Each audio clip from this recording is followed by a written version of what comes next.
Hello guys, hello. This is for Virgo.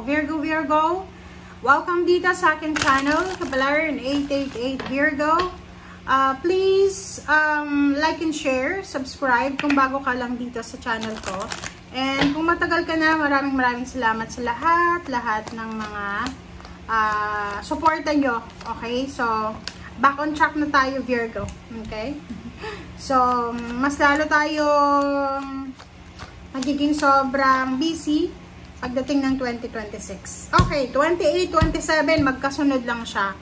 So, sinasabi ng bara dito na may Virgo dito na you're expecting money. Okay, you're expecting lump sum of money. Is either salary siya. So, pwedeng ngayong linggong ito. So, since nasa last week na tayo, 24, pwedeng 24, November 24 to 30. So, 30 pwedeng sweldo mo na. So, you are expecting unexpected income. Kumbaga, nag-overtime ka or kung ano man siya. Maybe you're expecting some help, financial help. So, please comment down below. But hindi pa siya sigurado ha, kasi nakasarado to eh. So, you're expecting money, pero hindi pa to sigurado kasi sarado pa. And yung iba naman sa inyo dito, ito talaga yung unexpected. Pwedeng hindi mo inaasahan, Virgo, na may tutulong sa'yo, na may posibleng kukuha ng serbisyo mo para sa kung ano man na skills mo, and then babayaran ka niya. Okay? Alright, so this is for Virgo.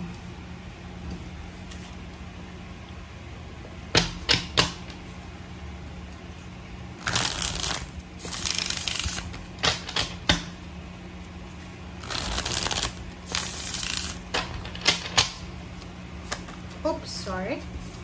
Okay, first card natin is the Lovers. Wow!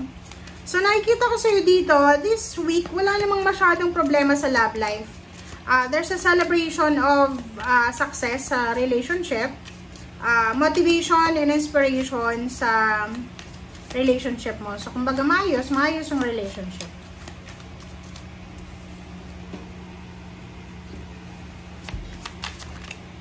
Alright, next is Ace of Swords and the Hermit. Yun.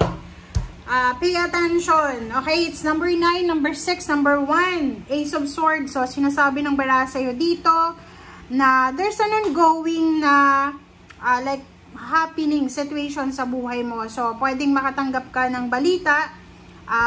This is the news or kung ano man siya na pwedeng magdala sa'yo ng wisdom. Pwedeng magdala sa'yo ng divine inspiration, enlightenment, awakening, power, parang ganon. So, prepare yourself. Ihanda mo yung sarili mo, Virgo, kasi makakatanggap ka ng words of wisdom. Pwedeng may isang tao na mag-a-advise sa'yo. May isang tao na posibleng magiging rason para tumahimik ka sa buhay mo. May isang tao na posibleng papasok sa buhay mo. And maiintindihan mo kung ano yung dapat mong gawin sa buhay. Okay? So, let's check. Ang ganda ng baraha mo, Virgo. Alright. So, sinasabi din ng baraha sa atin na in terms of relationship, kailangan mong maging kalmado sa lahat ng mga actions na gusto mong gawin. Okay? Plano, ganyan, ganito. And in terms of relationship then, love life, or maybe family life, kung gusto mong maayos yung relationship nyo, maayos yung gulo, kailangan sabihin mo kung ano yung nilalaman ng puso mo, hindi yung sasabihin mo sa ibang tao, or baka yun, i-backstab mo, or kung ano pa man, or magkim-kim ka ng galit. Kasi mas better yung sabihin mo sa pagmumukha ng tao na yon na ayaw mo, or sa taong ito na kinaiinisan mo, kaysa sasabihin mo sa likod, diba? So, mas maganda yon. Alimbawa sa'yo, may isang tao na galit sa'yo, diba? Mas prefer mo yon na sabihin sa'yo mismo, kaysa marinig mo sa ibang tao. And yun, show your feelings, diba? Huwag mong itago. Huwag nating itago kung ano tayo, kung masama yung ugali natin, ipakita natin. Huwag nating itago. Mas maganda yung authentic.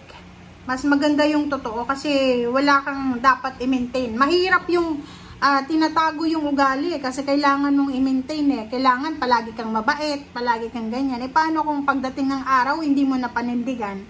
'Di ba? Alright, so 2 of Swords, 5 of Swords, 2 of Pentacles, 6 of Pentacles, 7 of Cups, Medicine, Wheel. So there's a Wheel of Fortune here, Virgo. So there's an opportunity, possibility na mabago mo yung takbo ng buhay mo. Halimbawa, may financial problems ka ngayon, pwede mo yan na mabago. Pwede mo yan na mabago. There's an options, there's a choices, there's a possibility. May posibilidad Hanggat buhay ka, hanggat malakas ka, may posibilidad na mabago mo yan. 7 of Cups, you have choice. Marami kang pwedeng pagpilian para mabago yung takbo ng buhay mo, para maging stable and secured yung pamumuhay mo. Yung 2 of Swords dito, tapos 6 of Pentacles, sinasabi ng baraha sa'yo dito na, ayun na nga, meron kang maiisip. It's either, ano ba to, na iniisip mo, isang trabaho, like, isang trabaho na malaki yung kita dito, okay? Na siguro hindi siya align sa profession mo, but etong trabaho na to ay posibleng dyan ka magkamal ng malaking halagang pera. Dyan mabago yung takbo ng financial mong pamumuhay. So, ang ano lang dito is ganito yung ganito yung situation. Halimbawa, isa kang teacher, okay? And ilang taon ka nang nagtatrabaho sa private school as a teacher, 'di ba? So, gusto mo, pangarap mo talaga na makapasok sa public school. So, siguro hindi ka pa ready, ganyan ganito. And hindi ibig sabihin na teacher ka, hanggang doon lang, na ililimit mo lang yung sarili mo na, okay, kailangan ko maghintay na hanggang na makapunta ako sa public school.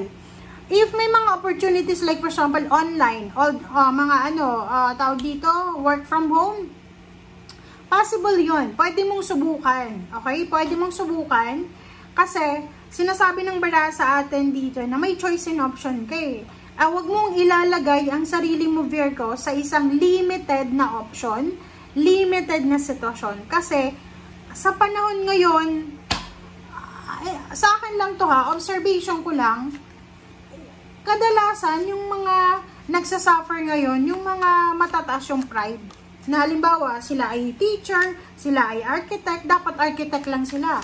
Pero kung makikita mo yung may mga work from home, meron dyan may mga nurse nga dyan diba? Pero mas pinili nilang magtrabaho sa bahay kasi iniisip nila practical diba? Kikita ka ng legal, at the same time makakasama mo pa yung pamilya mo. Okay? So, yun. Hangman and Strength. So, yun. Sinasabi ng baraha sa'yo dito na may kailangan kang i-give up para makuha mo kung ano talaga ang gusto mo. May kailangan kang i-give up. May kailangan kang bigyan ng priority para sa pagbabago na to. So, mahirap gawin yan. So, you need to be courageous. You need to be strong. You need to be courageous sa kung ano man yan. Na parang hamon lang yan ng buhay. Okay? Na kailangan mong paggandaan. Kailangan mong ibigay yung best of the best mo. Alright, so thank you guys. Bye!